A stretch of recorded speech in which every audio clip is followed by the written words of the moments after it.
Good morning everyone, I am Sumit from CLET Prep Education and today we will be talking about the career options after completing law graduation from the national law universities or from the premium law schools। देखिए normally जब students हमारे पास आते हैं law entrance examination के preparation के लिए तो parents का और स्टूडेंट्स का एक कंसर्न होता है कि what are the different career options which are available after completing the law graduation. तो आज इस वीडियो में हम उसी के बारे में थोड़ा बात करेंगे। चलिए let's start with the video. देखिए यहां पे मैंने सबसे कुछ कॉमन और इंपॉर्टेंट लॉ ऑप्शंस के बारे में, करियर ऑप्शंस के बारे में आफ्टर कंप्लीटिंग लॉ डिस्कस किया है। तो जो सबसे कॉमन जो करियर है वो है एडवोकेसी या जिसे हम लिटिगेशन कहते हैं, यानी कि you want to start your own practice as a legal practitioner और एज एन एडवोकेट। अब देखिए ये आप दो तरीके से कर सकते हैं। पहला तरीका है you can start your own legal practice as an advocate in the higher courts और in the lower court as your choice maybe. इसके लिए आपको क्या करना है, you have to appear for the examination conducted by the Bar Council of India, जिसे हम कहते हैं All India Bar Entrance Examination. और जब आप इस एग्जाम को क्लियर कर लेते हैं तो you will be enrolled as an advocate and then you can start your own legal practice in the various courts of India. दूसरा पार्ट है यहां पे दैट अगर आप अपना खुद का प्रैक्टिस स्टार्ट नहीं करना चाहते हैं तो आप एस्टेब्लिश लॉ फर्म्स को भी ज्वाइन कर सकते हैं। उस केस में as an advocate, junior associate या पार्टनर आप इन लॉ फर्म्स को ज्वाइन कर सकते हैं। उसके बाद हम बात करते हैं जुडिशरी सर्विसेज के बारे में। देखिए आजकल जुडिशियल एक्टिविज्म का जमाना है। A lot of like the things are being talked about the judiciary officers, the judicial officers and the judiciary services. Now this is one of the premium options about the career options which the students are now opting for after completing their law. What you have to do, since the judiciary services examinations they are conducted as per the state guidelines, as per the state constitution, तो आपको state judiciary examinations के अंदर पहले appear होना पड़ेगा।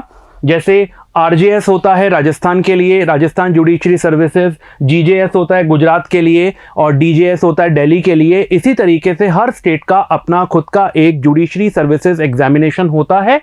वहां exam clear करने के बाद आप अपनी ट्रेनिंग कंप्लीट करते हैं और उसके बाद आपकी पोस्टिंग होती है as a additional chief judicial magistrate और एज अ मुंसिफ मजिस्ट्रेट या एज अ सिविल जज। ये डिपेंड करेगा कि कौन से स्टेट का एग्जाम आपने क्लियर किया है। थर्ड नंबर पे हम बात करते हैं पब्लिक सर्विस कमीशंस की। नाउ पब्लिक सर्विस कमीशंस यानी कि ये वो गवर्नमेंट बॉडीज हैं जो गवर्नमेंट ऑर्गेनाइजेशंस में या पीएसयूज में लीगल ऑफिसर या कोर्ट के अंदर जो एपीपी होता है, जिसे हम कहते हैं असिस्टेंट पब्लिक प्रोसिक्यूटर की पोस्ट के लिए एग्जाम्स कंडक्ट करवाती है। तो यहां आपको क्या करना है, यहां पे भी आपको एग्जाम में अपीयर होना है for the various government departments या court. After clearing your exam you need to complete your training and then you can be posted on the post of APP, जिसे हम असिस्टेंट पब्लिक प्रोसिक्यूटर कहते हैं, या law officers in the various government department. उसके बाद हम बात करते हैं legal sections of bank, PSUs and insurance company plus government corporation. Normally आजकल जितनी भी गवर्नमेंट कॉर्पोरेशंस हैं या पब्लिक सेक्टर अंडरटेकिंग्स हैं, जैसे भेल हो गया, steel authority of India limited है, या ओएनजीसी है, या बीपीसीएल है, या एचपीसीएल है, इन सभी गवर्नमेंट कॉर्पोरेशंस में या बैंक्स में या इंश्योरेंस कंपनीज में यहाँ पे लीगल सेक्शन होता है जहाँ पे after completing your law degree you can apply as a legal officer. तो यहाँ पे भी बहुत अच्छा करियर ऑप्शन बच्चों के लिए अवेलेबल है। Then we talk for the legal section of corporates. Now, as the government departments, they have their legal section. Every corporate houses in India, whether you talk about Reliance or you talk for Airtel or Hindustan Unilever, जितने बड़े corporates हैं उन सबका भी आजकल legal section होता है and they take the students from national law universities or from the premium private law colleges. So after completing your law, definitely you can apply as a legal officer or as a legal assistant in the corporate houses. Then next is further studies. Now let's say that after completing your law, if you are interested for further studies like going for or the pursuing the master's degree जिसे हम LLM कहते हैं, या various diplomas are there जो कि 6 महीने से 11 महीने का रेंज करते हैं. तो 1 साल का इंडिया में मास्टर्स होता है, और you can even go for the diplomas, and after completing these LLM degree courses or the diplomas, you will be completing the duration of 6 to 11 months, and then you will get a specialization in intellectual property, international law, cybercrime, criminal law, contract, family law, Constitution of India, jurisprudence and many more. यहाँ further studies करने के बाद basically आपके पास एक particular field का super specialisation आ जाता है. So definitely that will be helping you out in your various career job options. आगे हम बात करते हैं. The next very upcoming option for the career, it is legal journalism. Now what is legal journalism? जैसे कि आपने देखा होगा कि न्यूज़ चैनल पे एंकर्स होते हैं, न्यूज़ रिपोर्टर्स होते हैं, न्यूज़ मीडिया हाउसेज हैं, न्यूज़पेपर्स हैं. ये लोग लेटेस्ट न्यूज़ कवर करते हैं किसी लीगल लॉ के बारे में. कोई नया लॉ आया है या किसी लॉ के ऊपर प्रोटेस्ट चल रहा है, या आपने लॉ से रिलेटेड कोई न्यूज़ कवर करी है. Definitely the people who are working in the corporate houses or the journalism houses, they are basically from the mass communication side. So if they require any kind of a consultancy over the issue which is related with the legal judgment or the new law, they need a help of a person who is having a knowledge of law. So ये एक वो जगह है जहाँ पे आप as a legal consultant journalism sector में भी join कर सकते हैं. The next option is research and academics. Research and academics, so basically you are actually in this career, you are associated with the publishing houses.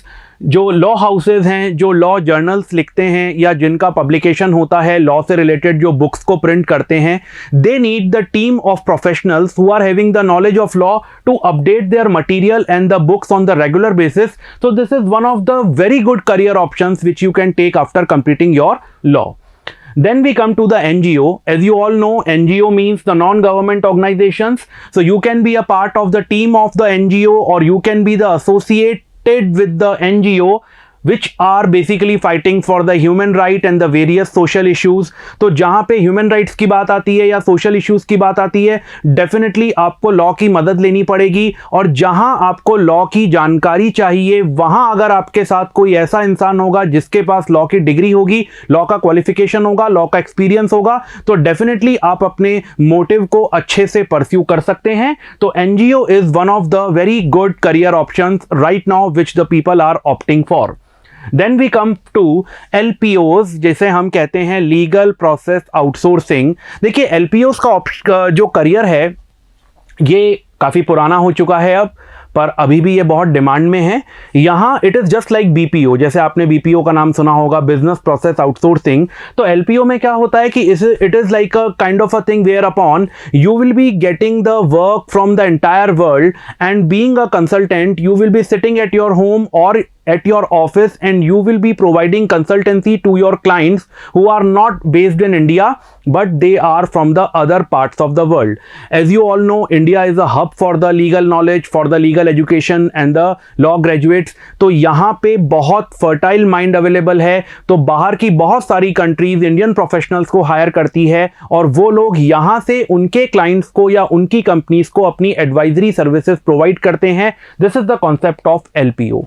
Then we come to the career in teaching. Nowadays this is also a upcoming career in the field of law, that after completing your law graduation then you have to pass certain examination. जैसे आपको government का exam पास करना पड़ता है जिसे हम net कहते हैं, और उसे क्वालिफाई करने के बाद आप लॉ कॉलेजेस में या यूनिवर्सिटीज़ में जहाँ पे लीगल डिपार्टमेंट होता है, या इवन ऐसे इंस्टीट्यूट जो लॉ प्रोग्राम्स की तैयारी करवाते हैं या लॉ एंट्रेंस की प्रिपरेशन करवाते हैं, वहाँ पे भी आप अपना करियर बना सकते हैं. As a faculty, as a guest lecturer आप, या एज अ परमानेंट लेक्चरर आप वहाँ पे ज्वाइन कर सकते हैं.